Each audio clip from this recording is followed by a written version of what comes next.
Sous les lumières dorées de Monte-Carlo, les rumeurs se glissent entre les rires feutrés et le cliquetis des verres.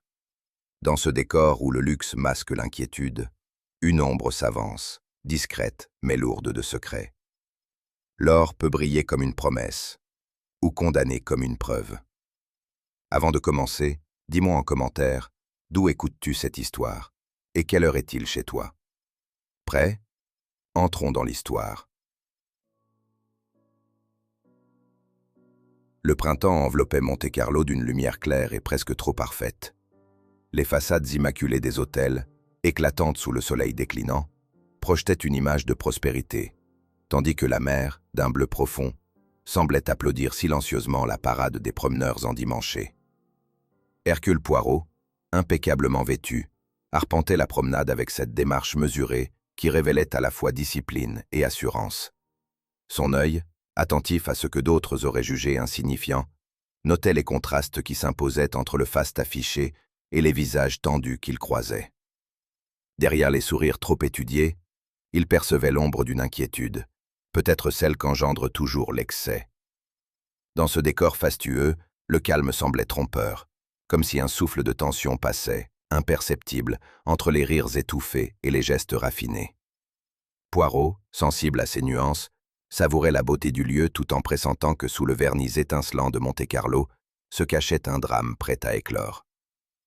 Installé sur la terrasse d'un café donnant sur la place du casino, Poirot laissa venir à lui les pensées qui, invariablement, surgissaient en pareil cadre. Autour de lui, on commentait les résultats de la dernière partie de baccarat. On riait un peu trop fort pour masquer la perte. On chuchotait avec fièvre des stratégies de mise, intervalles réguliers des pièces anciennes, brillantes sous la lumière électrique.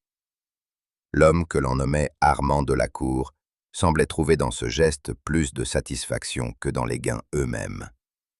Ses doigts effleuraient chaque pièce avec une lenteur presque cérémonielle, comme si ces objets recelaient une puissance secrète.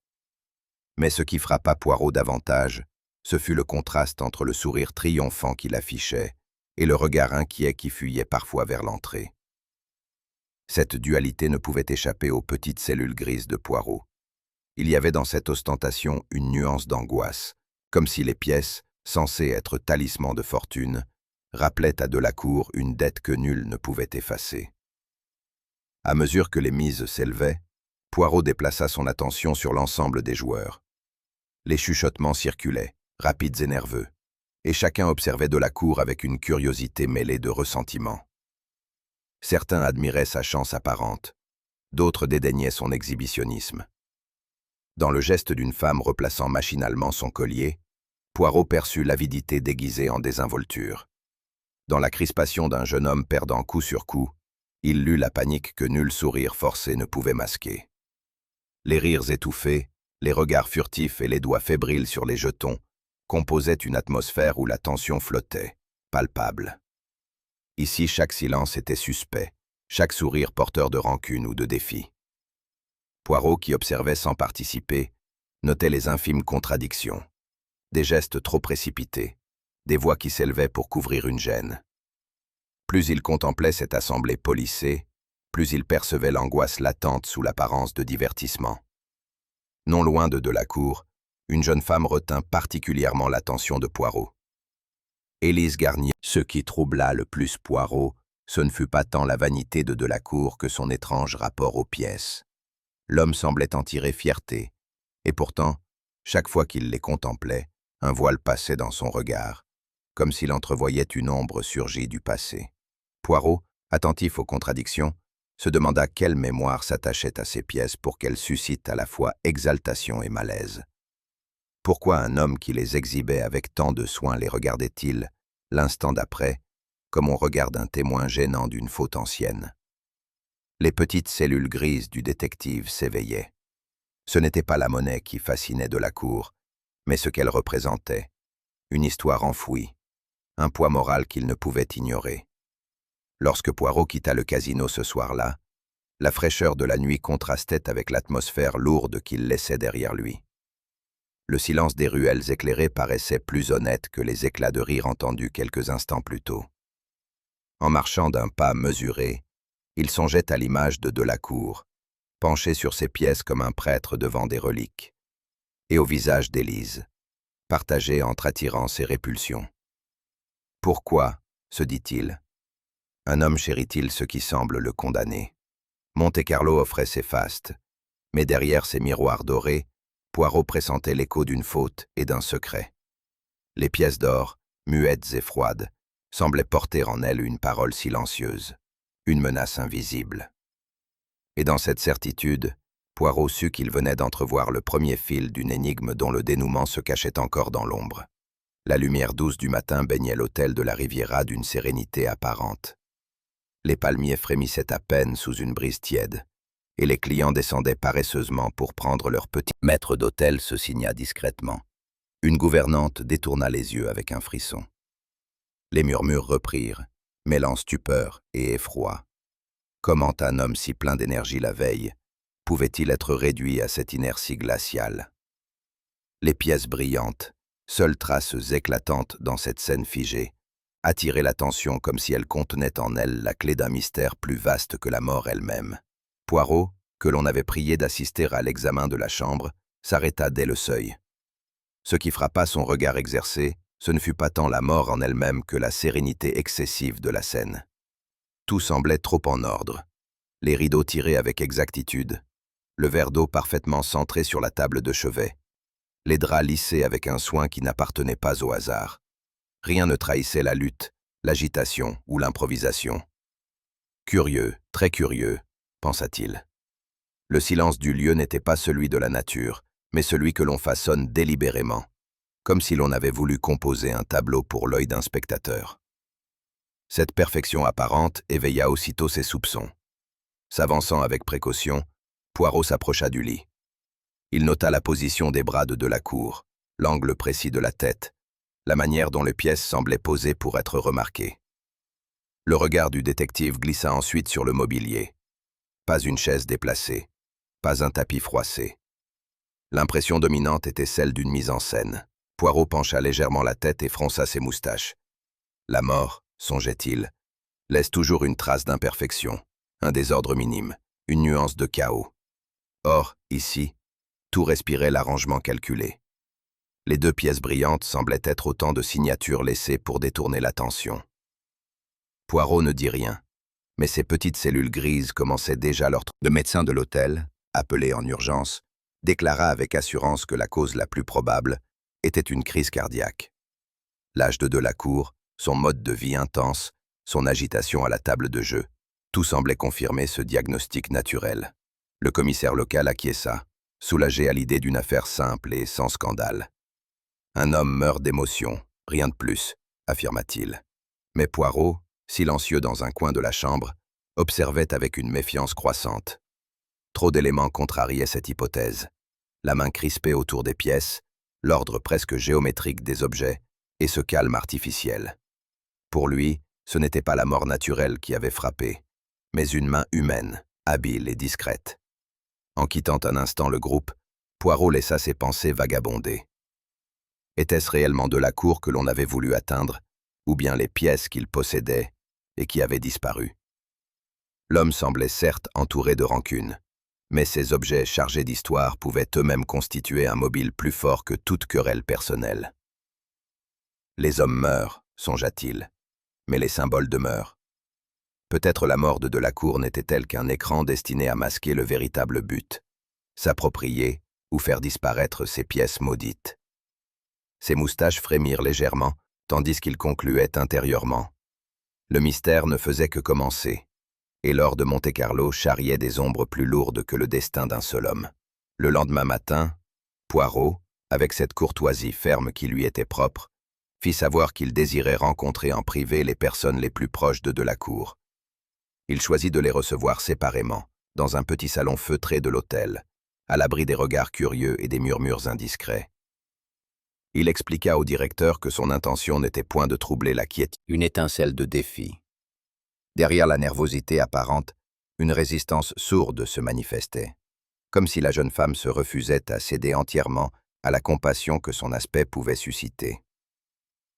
En écoutant sa voix douce mais parfois trop rapide, Poirot comprit qu'elle tentait de masquer une tension intérieure qui dépassait la simple émotion de deuil. Avec une franchise teintée d'embarras, Élise reconnut avoir dépendu financièrement de Delacour. « Il m'aidait, monsieur », murmura-t-elle, comme si prononcer ces mots la condamnait. Mais lorsque Poirot, d'un ton discret, évoqua les bruits d'une querelle récente, elle détourna le regard et devint évasive. Elle parla d'un malentendu, d'un accès de mauvaise humeur de Delacour, sans jamais préciser la cause réelle de leur dispute. Plus elle cherchait à minimiser l'incident, plus son silence trahissait l'importance qu'elle voulait dissimuler. Entre ses aveux contraints et ses esquives prudentes, Poirot lut la trace d'une rancune mêlée de culpabilité. Lorsqu'elle quitta le salon, Poirot demeura pensif. Il se remémora ses mains tremblantes lorsqu'elle évoquait les promesses de Delacour et la lueur de sincérité qui transparaissait malgré ses dénégations. Pour lui, il n'y avait pas chez Élise un désir avide d'argent, mais une fierté blessée et une dépendance honteuse. Voilà une âme en lutte, songea-t-il. Ses émotions contradictoires trahissaient un conflit plus profond qu'une simple querelle domestique. Derrière ces dénégations, Poirot pressentait une vérité qu'elle n'osait dire, peut-être parce qu'elle craignait d'en révéler davantage qu'elle ne le voulait. Puis ce fut au tour de M. Henri Latour. D'allure correcte mais l'œil brillant d'un feu intérieur, il se présenta avec la gravité d'un homme sûr de sa passion. Dès les premiers mots, lorsqu'il fut question de Delacour, Latour haussa les épaules avec une nonchalance affectée. « Un amateur, dit-il. Un homme qui ne comprenait pas la valeur spirituelle des objets qu'il possédait. Mais l'amertume perçait dans chaque mot. Derrière le masque de l'indifférence, Poirot sentit la morsure de l'envie. Les pièces disparues et leur prestige avaient pour Latour la valeur d'un Graal. Sa prétendue supériorité morale ne parvenait pas à cacher la fin d'appropriation. Ce fut moins ce qu'il dit que la manière de le dire qui convainquit Poirot de l'intensité du désir qu'il éprouvait à l'égard de la collection disparue. Enfin, Madame Varenne se présenta. Grande, vêtue de noir avec une rigueur presque sévère, elle portait dans sa voix une autorité naturelle. Elle accueillit Poirot avec une politesse distante et parla de son frère avec une froideur calculée. Elle évoqua ses dettes, ses excès, les scandales qui avaient terni leur nom, et fit mine de s'en dissocier avec dignité. Mais Poirot, qui observait la crispation de sa bouche et la dureté de ses yeux, comprit qu'il y avait chez elle une haine soigneusement contenue. Son insistance sur la respectabilité familiale, son désir évident de préserver les apparences, trahissaient en réalité un ressentiment profond à l'égard du défunt, qu'elle ne pouvait effacer sans se trahir.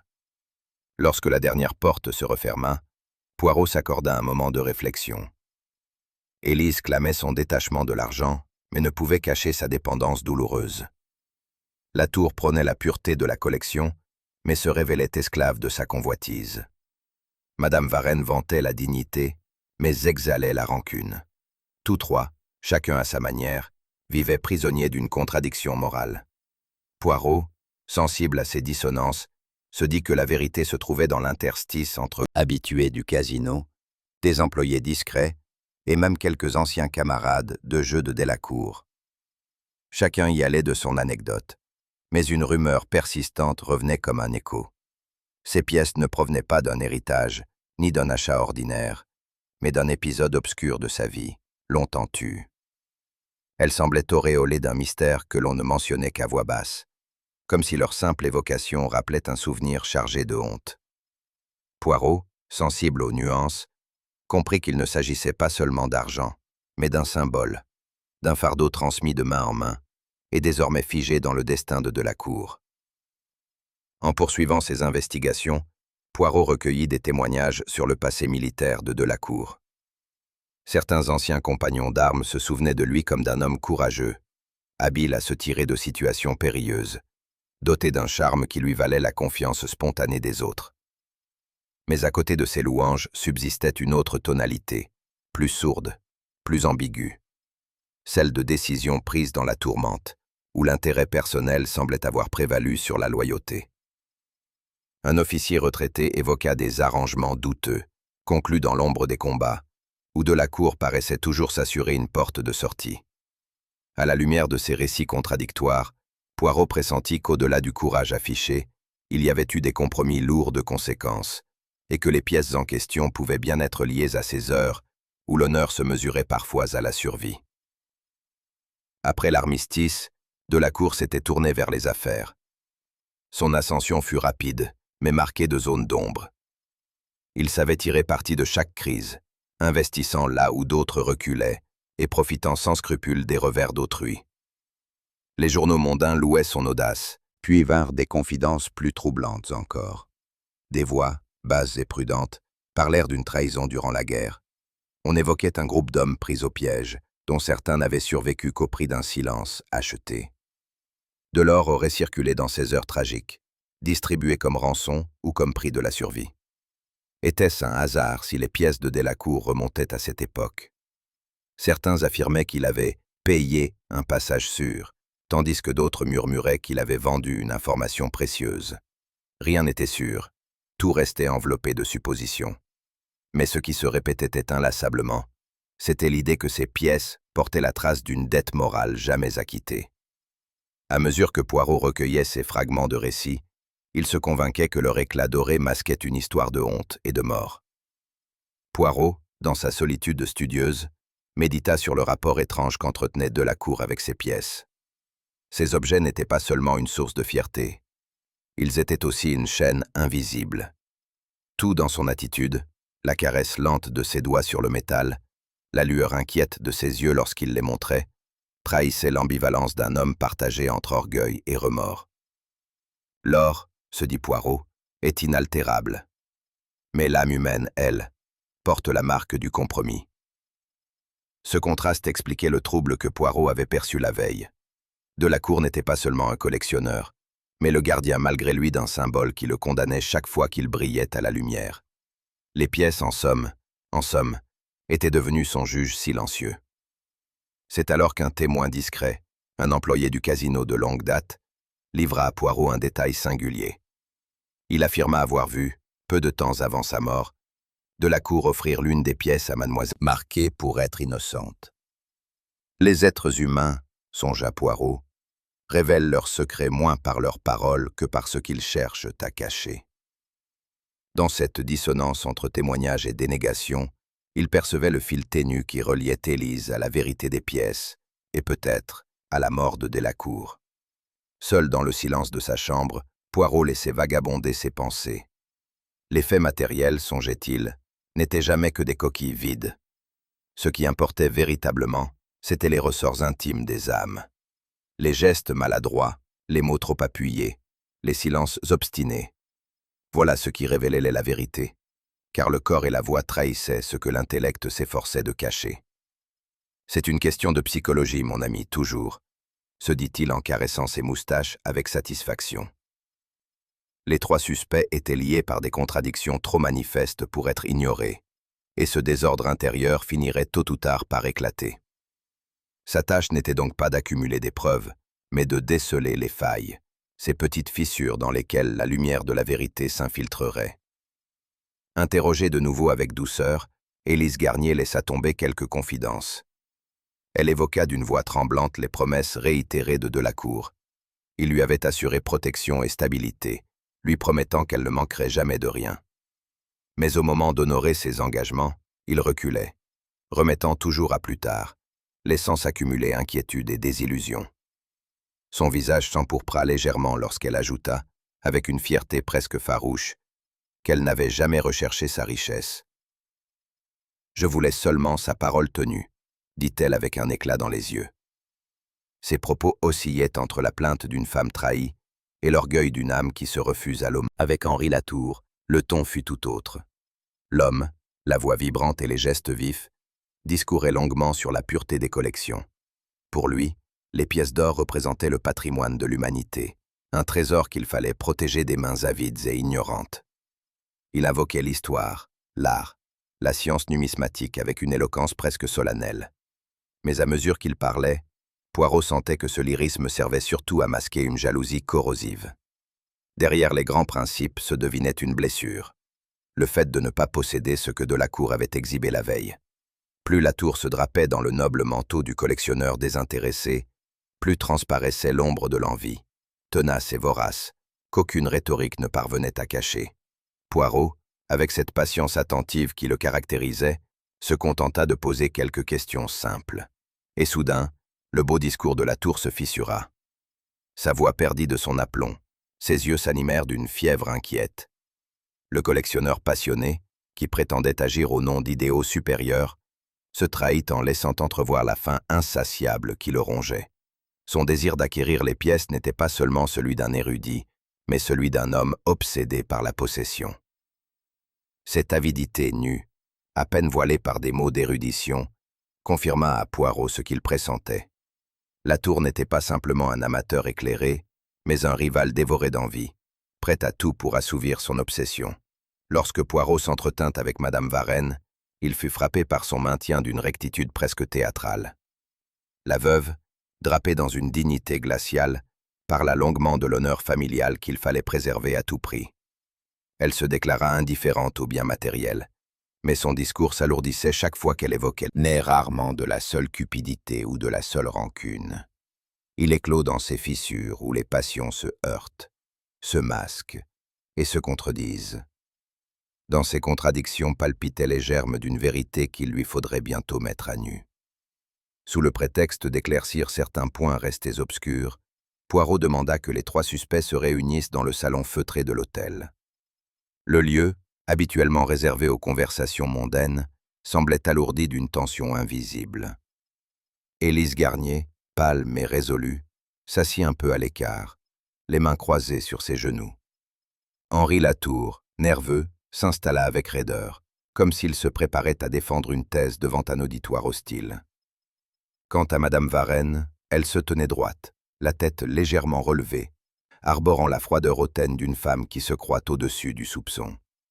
Poirot, impeccablement courtois, leur expliqua d'une voix douce qu'il ne s'agissait pas d'accusation, mais de mettre de l'ordre dans les faits, car l'ordre, mes amis, est le seul chemin vers la vérité.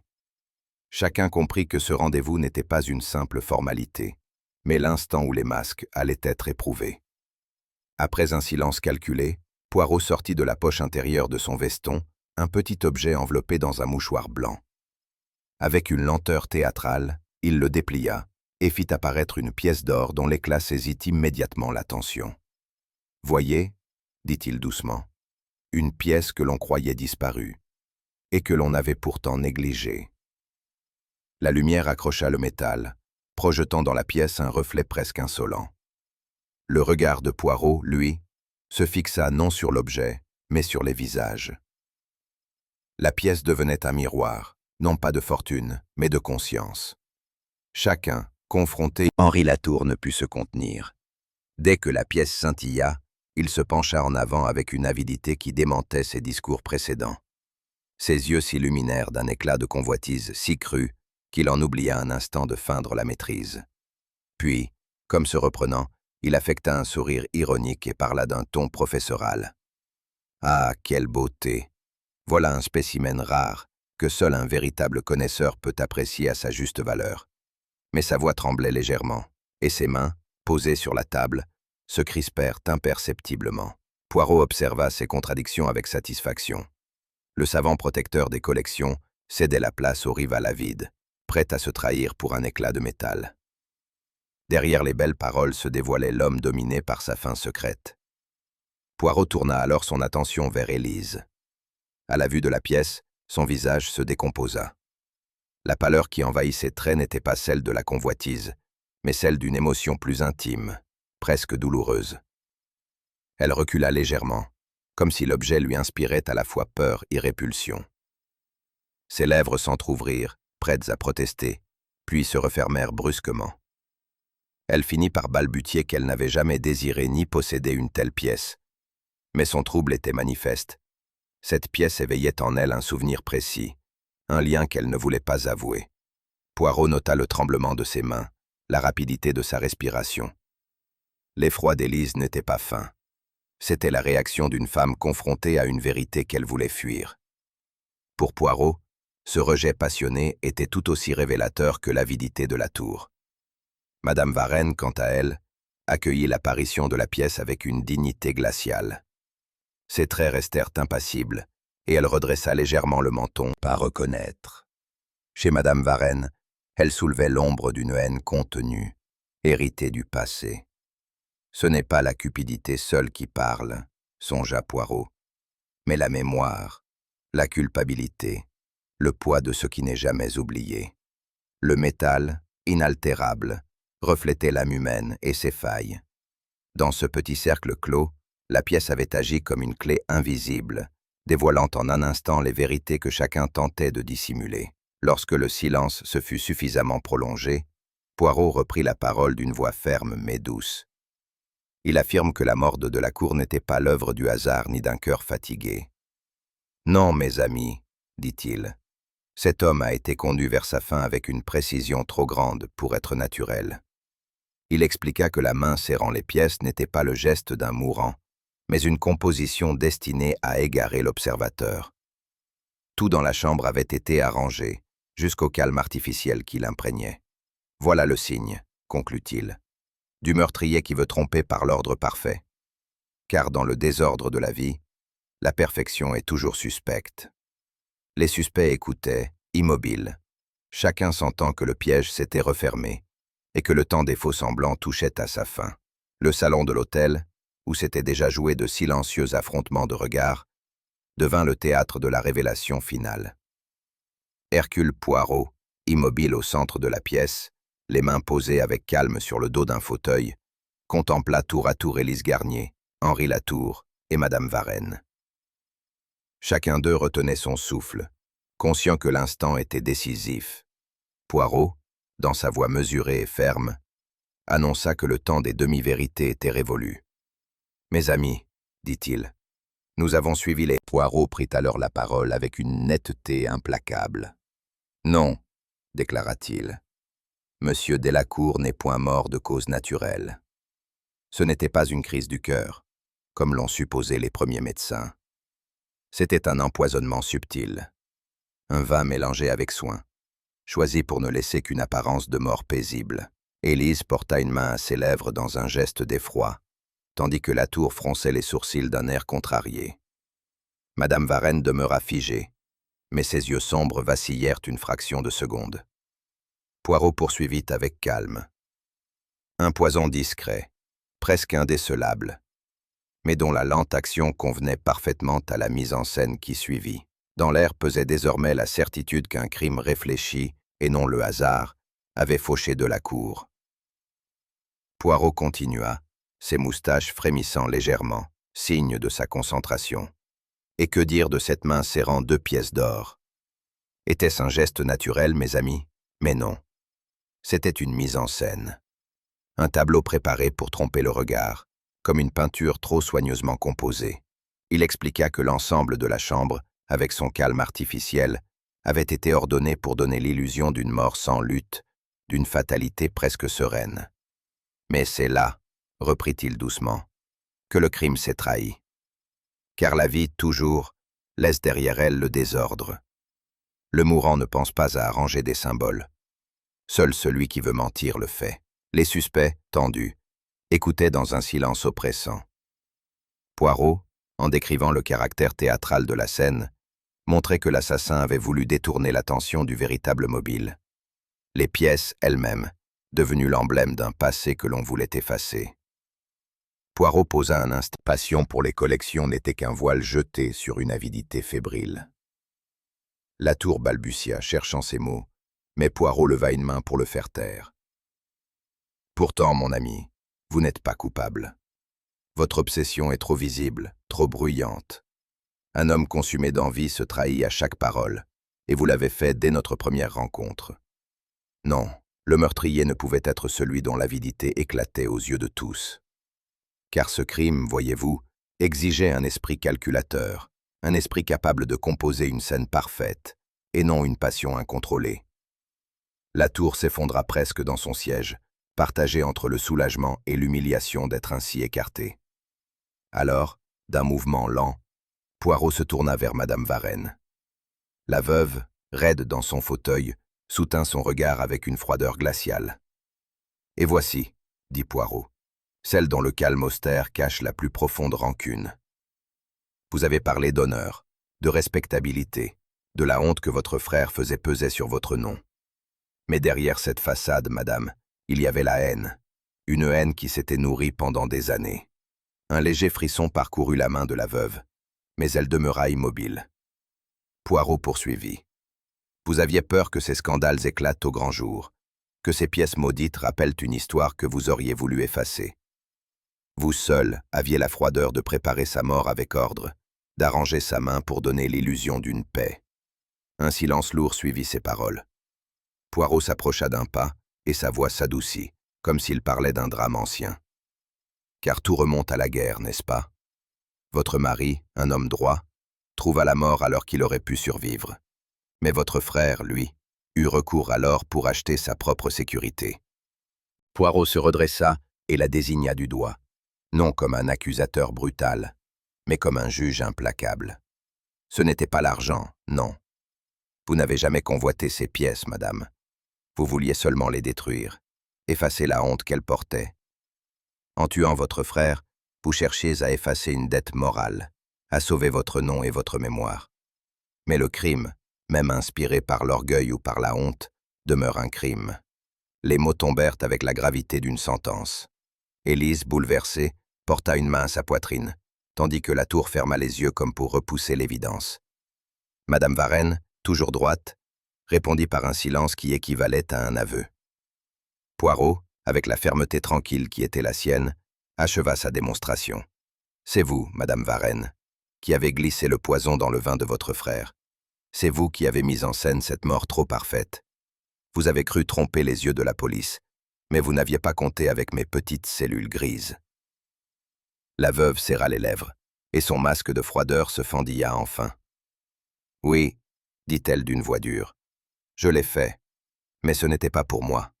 C'était pour laver le souvenir de mon mari, pour que jamais plus le nom de Delacour ne soit associé à la trahison. Ces mots résonnèrent comme une confession et une justification mêlées. Le silence s'abattit sur le salon, lourd et définitif.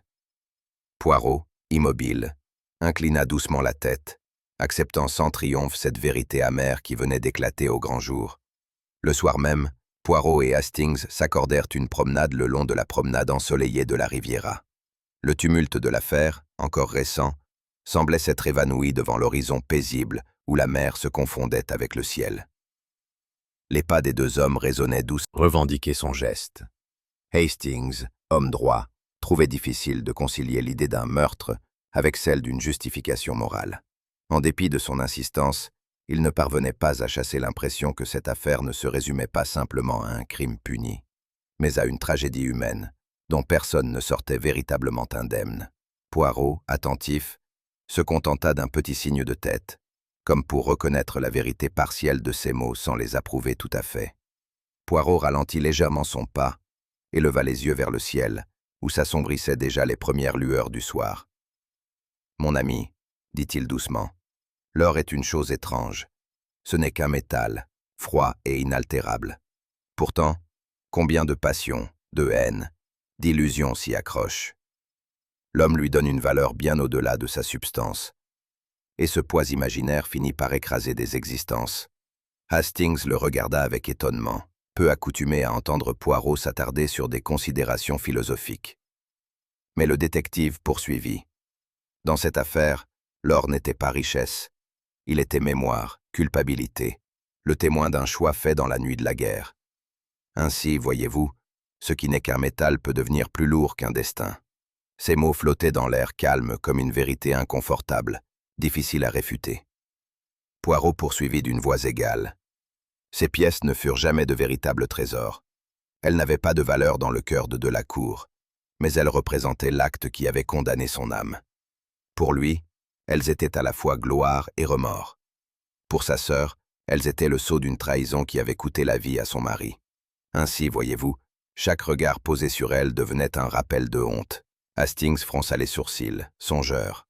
« Mais alors, dit-il. » Après un moment de silence, Poirot se permit un sourire discret. « Savez-vous, Hastings, ce qui m'a conduit à la vérité? Ce ne furent pas de grandes preuves éclatantes, mais de petites choses, toujours. Le tremblement d'une main, le regard trop insistant d'un homme sur une pièce. le calme trop parfait d'une chambre à ranger.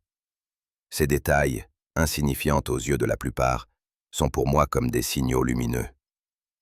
Hastings hocha la tête, admiratif mais incrédule.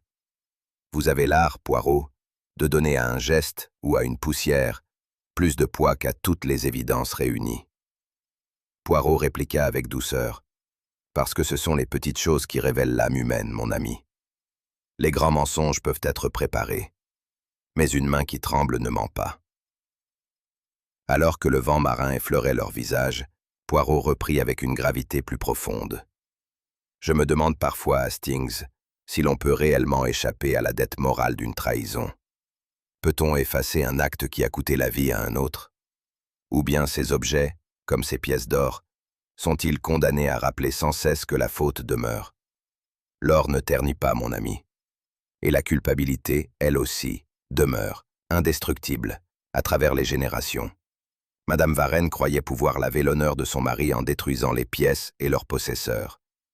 Mais voyez, son geste a ajouté un crime à la honte, et désormais, c'est elle qui portera ce fardeau. Hastings resta muet devant la sévérité de ses paroles, comprenant que la justice rendue n'avait pas dissipé le poids du passé. Ils arrivèrent près d'un promontoire d'où la mer s'étendait à perte de vue. Poirot s'arrêta et contempla l'immensité. Le silence de l'eau, à peine troublé par le clapotement des vagues, semblait répondre à ses réflexions. Après que l'enquête est close.